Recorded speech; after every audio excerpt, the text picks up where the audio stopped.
On play. Oh, that's right. Good afternoon, ladies and gentlemen. Welcome to Grant Memorial Field in Salem, New Hampshire. Today we have the Laconia high school football team going to be hosted by the Salem High Blue Devils on a very dark, cold, well, I don't know if it's wintry yet or not, Paul, but Sure feels like it, I'll tell you. We have our color man who has done a tremendous job all year, Mr. Paul Marashio. Paul?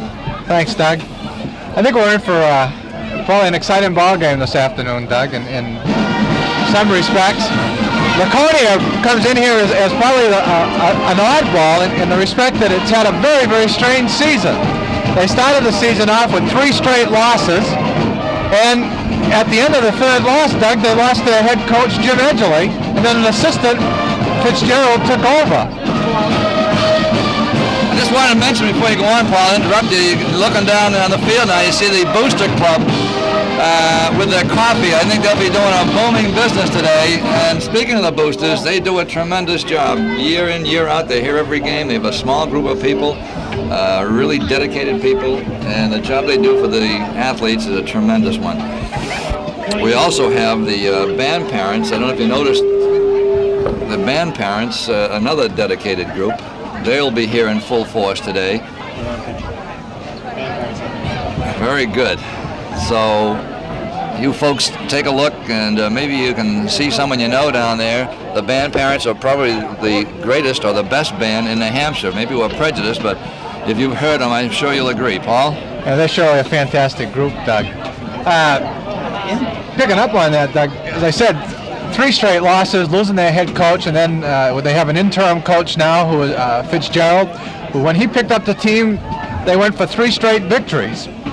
And then, of course, last week they've lost. And ironically, they've beaten teams like Central, Concord, Portsmouth, and they've lost all the conference teams. And it's a very, very strange outfit there, Doug. It's been a strange season for them, right? What did they do? They lost, how did they start out? They started out losing. 3 straight losses. 3 straight losses, right? And then they beat the 3 teams you just mentioned, and they came back for a conference game last week and got beat 24-0. Mm-hmm. Did you hear about that game last night? Big upset. I think you probably were the type of guy that was aware of this thing could happen after Spalding in a very close game the week before against Somersworth. Spalding beat them 7-6. As you mentioned, that's quite a traditional game up there. Well, that whole Tri-City area is quite a rivalry. Even if Somersworth doesn't play Dover, Dover doesn't play Somersworth any longer, but even when they played, that was quite a rivalry and a very fierce thing. And Spalding, of course, their big rivalry is Somersworth and vice versa, and also Dover is the big rivalry of Spalding. Well, that's the one thing I just left out. You know, I'm like, what's that guy on TV, that Dandy Don, and what's that other character's name? But anyway, to get back to the story, just like I forgot to say it, Dover upset Spalding last night, 20-8, in what had to be one of the biggest upsets of the season. There are a lot of variables to that, as we were talking about earlier, and of course those aren't the 2 teams we're dealing with, but one of the variable, of course, the rivalry last week, the close game Spalding had 7-6, and of course Dover would be up for Spalding, and Spalding most likely had to have been down to have that kind of a score last night. Let's say I'm not talking about scores, Doug. Looking at this game, talking about variables and so on, this could either be a very low-scoring game or it could be quite a productive game as far as points go this afternoon. But Laconia has a pretty good passer, is that right, Paul? Exceptional. Well, a good passer with Leahy in there, who will be number 7 if the folks want somebody to key on. Their first-string passer, who is probably an exceptionally good passer, Gardner, is out with an injury, and we won't see him this afternoon. Well, it should be interesting, I think, in one sense, that I've always felt that if Salem was going to be beaten, I think that a team would have to beat them on the through the air, because they usually have a very strong defensive team on the ground. And I think probably if I was coaching that I would probably go to the air, and I'm curious to see just if Laconia will stay in the air and how Salem, which I'm sure they expect this type of an offense, how they're going to handle it. Well, no doubt the coaches know about that Laconia is a passing team. They have a good passer, and they've got exceptional receivers in Dick Sweat and Randy Pike. Sweat number 49 and Randy Pike number 8. They're wide receivers, and naturally these would be the 2 guys that Salem would have to look out for. But if I was Laconia, and I've been scouted as much as Salem has scouted Laconia this year, I would probably pull a reverse on them, Doug, and stick with the ground. Just to go to the ground game first, probably some quick openers, try to get to the outside. Laconia does have a couple of fleet-footed backs there in number 20 and number 22. 22, John Morrow. Right, and number 20, Joe Strout. They are fast little scat back kinds of runners, and their right side of the offensive line, Laconia's right side of the offensive line, has some decent blockers there, and they could Laconia could go off tackle, hit the 6-hole as they would call it, or probably go outside and hit the 8-hole with some end runs. Sticking on the ground and trying to get the Salem defense off balance and then go to the air when they had to, instead of going to the air first and going to the ground game afterwards. Okay, thank you, Paul. Let's get the lineups here in a hurry. The captains are out on the field right now tossing the coin, and we'll let you know who has won the toss in a minute. But meanwhile, I want to give you the starting offensive lineup for Salem. At left end, going from left to right, we have senior number 82, Roger Threlfall. At tackle, we have number 72, a senior, Steve DeMarco. At guard, we have the co-captain, number 60, Mark Caesar, a senior. At center, we have number 55, a senior, Fred Cruzy. At guard, another senior, number 65, Ken Wood. At the other tackle, we have Arthur Markey, number 71, a senior. At end, number 88, a junior, Tony Pietrantonio. At quarterback today, after the good job last week against Methuen, will be Dave Farris, number 19, Dave junior. Then the rest of the backfield will comprise number 42, Tom Radulski, a senior, Eric Phelps, number 24, a senior, and number 33, Billy Hagan, a sophomore. Speaking of the weather, it's trying to spit a little bit of snow out here. The field seems as though it's going to be a factor. It seems as though it's rather beat up with the weather we've had. A ball game here yesterday where the freshman squad completed an undefeated season. Is that right, Paul? Yeah, that's what I heard. The reason I mentioned to you is because I think the last team that we had that was as good as this one, comparable up until this year's team, was the team that you had, Paul, back 5 years ago. 5 years ago, was it? About that. I understand this team, this freshman team, was a much more productive team, and probably looks very good for the future of Salem High School football. Doug, saying that Laconia is going to receive, just to probably fill in the folks what they might see for an offense this afternoon from Laconia, it would be basically an I with two wide receivers, Randy Pike and Dick Swift will be the two wide receivers that we'll see. And they're basically, they run from 3 running plays, and that's hitting off tackle and the quarterback keep. Sometimes he'll run an option play off the quarterback keep. Since Salem is on the defensive, what we'll probably see this afternoon is a 4-4-3 or a 6-1, and I think we'll see the 6-1 more than anything else. I think what Salem's going to try and do is probably force Laconia to go to the run and hope that they can stop Laconia that way, and a 6-1 naturally is a pass defense. Force Laconia to go to the run and hope that they can stop Laconia that way, and a 6-1 naturally is a pass defense. Well, there's their lineup in a hurry. A tight end, number 85, Mike Donovan. Tackle, number 75, Carl Steady. Guard, number 66, Doug Tankard. Center, number 55, Bill Spalding. Guard, number 63, Tom Burgess.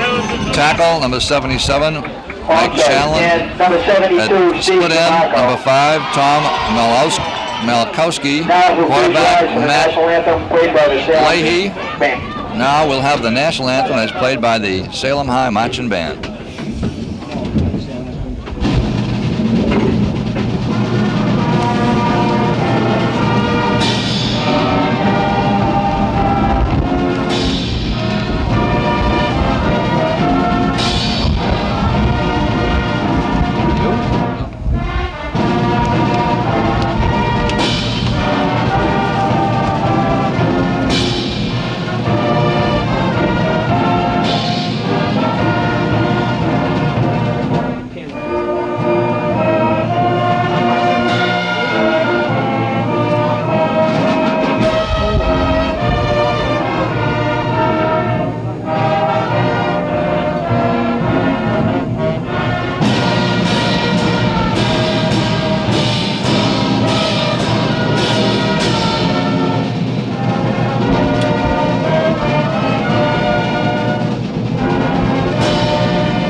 17 put out of it. The symbols, so it was cold. They dropped it. To complete that now at fullback will be number 20, Joe Strout. At wingback, number 49, Dick Sweat. And halfback, number 22, 5'4", John Morrow. Real scat back. And the coach, the interim coach, Jim Fitzgerald. How you doing? Back deep, Dick Rick McGrath. Oh, it's nice to see some of your old ball players. Got a couple of them out there. In fact, 3 of them right together. Al Karamanoujian, Dennis Prindle, and Butch Dunham. Good athletes for Salem High. Here's the kickoff by Tony Pietrantonio. It's a good one. Back to the 10-yard line. A fake reverse. The ball carrier was Rex Barrows. He was brought down on about the 27-yard line. Let's make it the 28-yard line. 1st and 10 Laconia from their own 28. First period, Grant Memorial Field on a real cold day. It's nice and warm up here, though, Paul. Oh, it's great, Doug. It's great. I wish I was a ball player right now. At least I could run around and keep warm. There's Pete Hagan. He looks good today. First play is right into the middle of the line, the Salem line, and as expected, he got no place. By the right side of the Salem line. Doug, just for the fans' sake, Second about 9. I noticed there's one new addition out there in the pass secondary, and I don't think he'll be starting off at quarterback today, but Al Speziale. And the reason probably for that is that Al is a good pass coverage man, and Salem is going to a man-to-man defense today. They're going to cover the receivers man on man rather than the zone that they've been playing most of the year. So Matt Leahy is the quarterback, and he throws long. He has a man, he has the ball, and he's down at the Salem 40-yard line. Nice pass, well thrown. He led his man perfectly. Over the shoulder catch. On the Salem 37 About that, Paul. That was a beautiful play, Doug. Very well executed, and he went to his favorite receiver. It was broke loose and the pass got there just in time. That's Dick Sweat, by the way, number 49. I think we'll be hearing a lot of this guy this afternoon. Favorite receiver, right. He also leads the team in interceptions on defense, too. I guess he's a pretty good cornerback. Yeah. 1st and 10, the ball on the 38-yard line of Salem. John Morrow at 5'4", little scat back. Moves close to the first down. Laconia looks all fired up right now, Doug. That offensive line is firing right out and going straight right after the Salem defense. It was just a quick opener up the middle, and the hole was there. There was no doubt about how many yards that kid was going to pick up. So it's 1st and 10 for Laconia. 2 first downs in a row from the Salem 27-yard line. The handoff was to Rex Barrows. He went off the right side for a couple of yards. Brought the ball to the Salem 25, where it's going to be 2nd and 8. What Salem is doing there, and why that play before went for so much, and why this one didn't go as much, is the fact that Salem line is really uptight, Doug. And if with a quick opener, if somebody breaks through it, they can at least pick up a minimum of 5 yards. And if the camera can pick up that defense now, look how much there is in the middle. If someone breaks in the middle, he's gone. Leahy in a look in. Touchdown! Tom Malkowski on a quick look in. Malkowski split out to the left side. Cut in and was hit. Shot pass over the middle. Went in all alone. Very quickly, Laconia is on the board with 6, Paul. Doug, there's either the quick opener up the middle or that quick look-in pass was bound to go all the way. That was an excellent call. You couldn't ask for a better call. The defense was set up for it. Leahy to throw. He throws complete. Incomplete. Well, the extra points go by the board, but Laconia is on the scoreboard. 5 left. Laconia 6, Salem nothing. So in a minute and 55 seconds, Laconia has put a quick one on the board, Paul. Salem has got to get themselves up, Doug. They look very flat down there. That defensive line is up too tight. They must have had at least a 9-man line up there almost on that pass play that went for the touchdown. There were only 2 safety men really back there on their coverage. And the Salem team has got to loosen up here. That's strange, you know. You come in after being shellacked 24-0, and the other boys were high, and you can understand how this would happen sometimes. The boys were someone mentioning that Salem seemed a little cocky today, but I think that'll take it right out of them. They'll settle down and stop playing ball. It's a good high kick. It's bobbled and down on the Salem 24-yard line. Billy Hagan, where Salem takes over, 1st and 10. Okay. What we'll probably see Salem try to do, Doug, in the beginning is to try some quick traps off the left tackle and the right tackle. This is where Laconia is pretty weak. And then they'll probably try and go outside. And if they do, it'll probably be around the defensive right end more than anything else. Barris calling the handoff goes to Phelps, and he trips over one of his own blockers that time. If we see any passing, what Salem is going to try to do is force man-to-man coverage here on Laconia. Laconia is playing a 52 and sometimes what looks like a 53, but really isn't. It's a 52 with the right safety moving up as a linebacker. But what they'll try and do is isolate man on man, and they have two weaknesses in that secondary. Number 44, McGrath, and number 2, the safety, O'Neill. All right, 2nd down, 8 to go. Barris forgot something that time. Fumble on the play. Salem recovered it. Recovered by Farris. So Dave Barris went back and picked up a long fumble, where it is now 3rd and 10, just about 3rd and 10 from the Salem 24-yard line. First period, 6-0, Laconia on the board already. Another thing that we'll see differently, Doug, too, about the Salem offense, they'll be running to the weak side a lot today, away from the slot man, and also the pass overthrown just off the fingertips of Eric Phelps from Dave Barris. That was the pattern that they ran so well against Methuen last week. Ball was thrown well, but just off his fingertips. The thing is, the trouble with a game like this, Doug, and if Laconia is scoring that quickly, and if they should come back with another quick touchdown, it's taken Salem really a little time to get moving here during this period, and that could really hurt. Dave Barris back to punt. And a good rush on. Takes a Salem bounce to the 35, to the 30. Still rolling, where it's down at the Laconia 26-yard line. First 10 Laconia. Be interesting to see what Laconia is going to come out with. They've run a balanced attack pretty much, Doug. They've stuck to they've a couple of plays on the ground and a couple of plays in the air, and of course the play in the air scored that touchdown over there.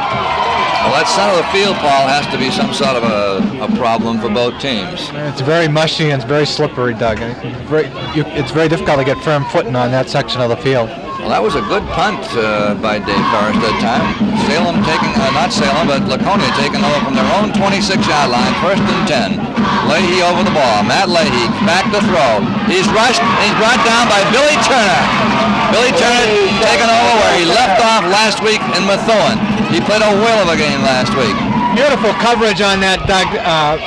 Everybody did their job. I don't know if the folks have seen it, but to the left of the quarterback, to the left of him was a safety valve, and he was about ready to pop it to him, but even he was covered on that side, and the receivers downfield were very, very well covered by the defense.